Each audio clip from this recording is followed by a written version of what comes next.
I'd like Carl say just a little bit because he's got a big presence here in Rockport. But the bus tour, we're going to actually go by at least two opportunity zone projects and many other. Well, actually, 85% of the county is in opportunity zone. So there's so much dirt to look at and see what's going on. There's a $300 million infrastructure project going in on the water, and a lot of property is under contract.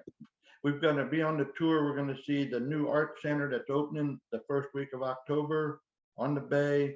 The courthouse and the city hall are just broke ground after 5 years being rebuilt. So it is a thriving community. I look forward to any interest, any calls anybody may have regarding our event October 6th and 7th. Best way to get here is via San Antonio. You can fly into Corpus, and it's a 30-minute ride from Corpus. The Rockport area, I've lived here for about 8 years, but I've been visiting here since I was a kid, and it's just ripe with opportunity. I think Carrie said it best. Like, there's really nothing like it on the coast in Texas. You know, there's towns that are small town feel, and they're kind of fun, but there's no amenities, there's no HEB, there's nothing there, there's no groceries. Rockport kind of has the best of everything. You're near three of the biggest cities in the entire country: San Antonio, Houston, and Austin. So if you just Google, you know, Rockport or the coastal bend of Texas and Airbnb, the short-term rental market here is huge, and it has lots of room to grow. You've got lots of people who are facing, whether it was COVID or the expense of travel now, they can come down here to the coast. It's a quieter life. But again, you have all the amenities of a bigger city. And also, when Rockport went through this hurricane, the hurricane was terrible. I lived through it. It was nuts. And I got some pictures if I can show them here in a minute. The hurricane was terrible, but with every bad thing, sometimes good things end up happening. And one of them is that Governor Abbott looked at this region and saw the devastation and recognized that by naming a lot of our county opportunity zone, you know, designating it as an opportunity zone. So with that happening, a lot of people are kind of surprised when they hear that, but you know, Rockport was really devastated by that storm. And in addition to getting the opportunity zone designations, Rockport also has had a lot of help, a lot of money that has come in. And, you know, we've been recognized nationally for the speed that this community has recovered. And then another thing that's happened is, you know, you have all these homes that were built before modern windstorm standards. And that's one of the reasons why I think it was something like 10,000 homes had, or buildings, structures had major damage, including my own house and my parents' house. Now that happened, these homes are either being rebuilt or brand new homes are being built in place with modern windstorm standards. One of my clients I do marketing is a windstorm engineer.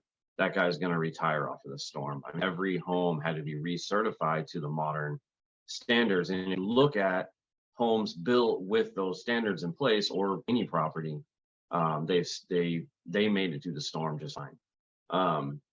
And so, you know, both John and Carrie's projects, you know, I look at it like they both are seeing that, you know, benefit of those modern construction methods, and they're both, you know, looking at those for their projects that is really going to make them more resilient. So you'll see that if you can come down here for the conference in October. We'd love to have you come down to Rockport. I think you'll be blown away at how nice it is. Rockport has arts and culture. It has big city things like a nice grocery store, a super Walmart, and food, world-class restaurants. What's that? Mentioned the Seafair Festival that yep, we have a lot of cool festivals. I actually have another cool photo I'll show here in a second. So we have, you know, a lot of you know, beautiful you know, things to see and appreciate here. So we'd love to have you come down. I think again, you'll be blown away. You got the small town feel, but you got the big city amenities. And I really think I've traveled a lot of places in the world, and I think Rockport sunsets are seriously world class. I I see a lot of them living here, but if you go over to Copano Bay that Dee Dee mentioned, and there's property over there. That's where Kerry Garner's project, the Redfish Lodge, is going to be, which is one of the destinations on the OZ tour. Sunset's there. If we can get over there at sunset time, we'll blow your mind. So if I can share my screen real quick, I can show you all some images if that's okay. Yeah, Carl, I think that would be great. Thank you for highlighting. I mean, this is all part of sharing this story. And I think that's one of the things that when people look at a opportunity zone like this and say, like, how is it an opportunity zone?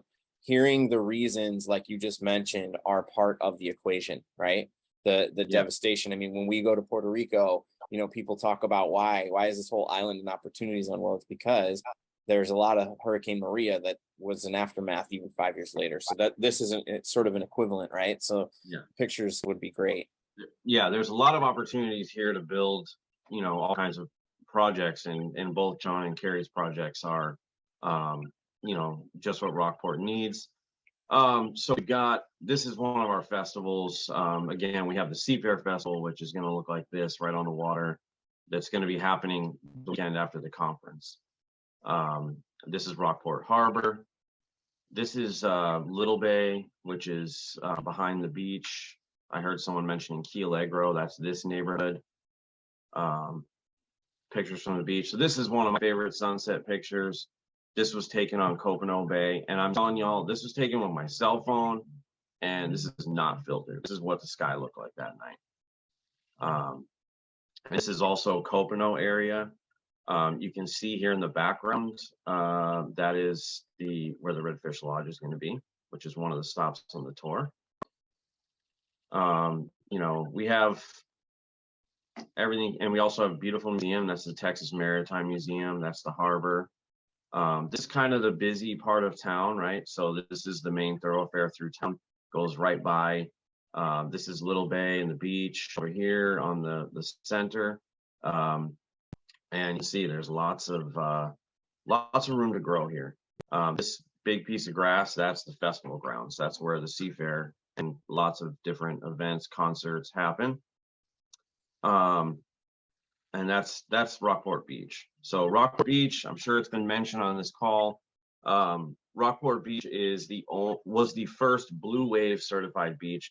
It's been rated the top beach in Rockport, or in Texas rather, more times than you could count.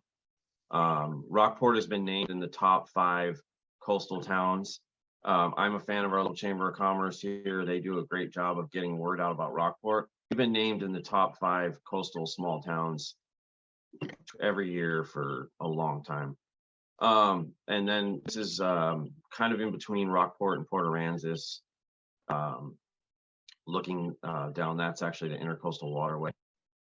And I'll just, because I know you guys are past time here, I'll kind of fast forward to some of the pictures of the hurricane that I popped in this slideshow. So this is some pictures from around town, and that's the back of the Chamber of Commerce. The windows are blown out. This is kind of the most famous image from the hurricane. I was there the next morning at like 8 o'clock. This is the Cove Harbor dry stack. It was completely obliterated. I mean, all these boats were thrown around. They think the tornado whipped up and went right through it. I mean, the whole thing was falling apart. This is the very next day at like 8 a.m. Our family's boat was up in here. It's actually one of the ones that made it, but it took 6 months for them to get it down. And you can see, like, this is my backyard at the time. Again, we got some of the beautiful images. And I'm just gonna skip down here to the bottom and show you guys, just had an example. So there's that dry stack now. So they made their store bigger. It's really sucked to go through it, and people are still feeling the pain today. But it did bring opportunities to our area. So Carl, I think love this area. You'll love investing in it, doing business here, and I highly recommend you come visit. It's so great to see, man. Thank you for all this. It's hard to get a viewpoint from just Google searching something. And I really truly appreciate you showing these photos and sharing your experience with us.